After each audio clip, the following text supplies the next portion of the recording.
लो जी हाल साहब मैं आ गया बालन इकट्ठा किए ते 6 महीने हो गए सानू मतलब बाबे खवांदे एक सप्प नूं दा लाया ने इत्थों सप्प नूं भी दा ते बाबे नूं भी दा ते मुल्लें नूं भी दा ते मुल्लां इ'यै फिर बालन इकट्ठा किए ते 6 महीने हो गए सानू मतलब बाबे खवांदे ते मैं क्या हुण सर्दी आ गई है ते सर्दी दे विच जनाब बना के ते खान दे ते उंज आए आ वंडे वास्ते गल जी सही है वाकई भाई भाई वाली गल सही है इत्थे वंडा बनांदे नहीं ते सानू हल वेदा नां लैके सारियां कट्ठियां करके एक सप्प नूं दा लाया ने इत्थों सप्प निकलिया सी मोदी दे विचों अंदर आ गया किते उन्हें मार छड़िया मनाफ ने ते पीर सप्प नूं भी दा ते बाबे नूं भी दा ते मुल्लें नूं भी दा ते गल जी सीधी हुण अग्गों आप ही हिसाब ला दो। लो जी हाल साहब मैं आ गया इत्थे जनाब बालन कोई 4 कमान कट्ठा किया चाचे ने एक सोटी करके हलवा बना के तुहानूं खवा दे सियाल आ गए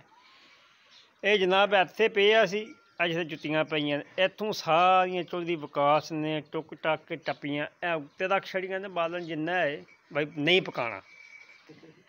ते लिहाजा जनाब खुड्डा बना के दिते इनू बड़ा अरसा हो गया 2-3 ने कुक्कड़ रखे हैं हूँ लिया कुत्ता तो साफ नहीं पौंदा ये हूँ सियाल होना तो कुत्ता इत्थे बजना तुम हिसाब लाओ तो वेखो कितना गंद पिया सप्प ठूआ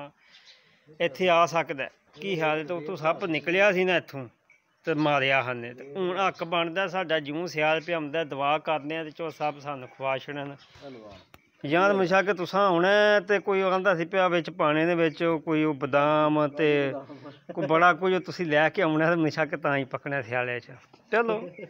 आंदा नहीं ते रोज़ियां दे विच ते माहौल सारा ठीक है हवेली तुहाड़ी बड़ी पैंच बड़ा माहौल है ते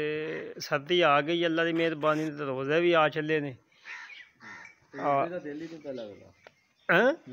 जब्बी का दिल नहीं पर लगता उत्थे वो आंदा मैं आ चलां ते असीं डक्का चढ़िया भी आप साहबा बंद ते फिर लिहाजा तुसां उस टाइम आना जे वो आवे तो फिर कट्ठियां होके आवे पिंड ढलियो।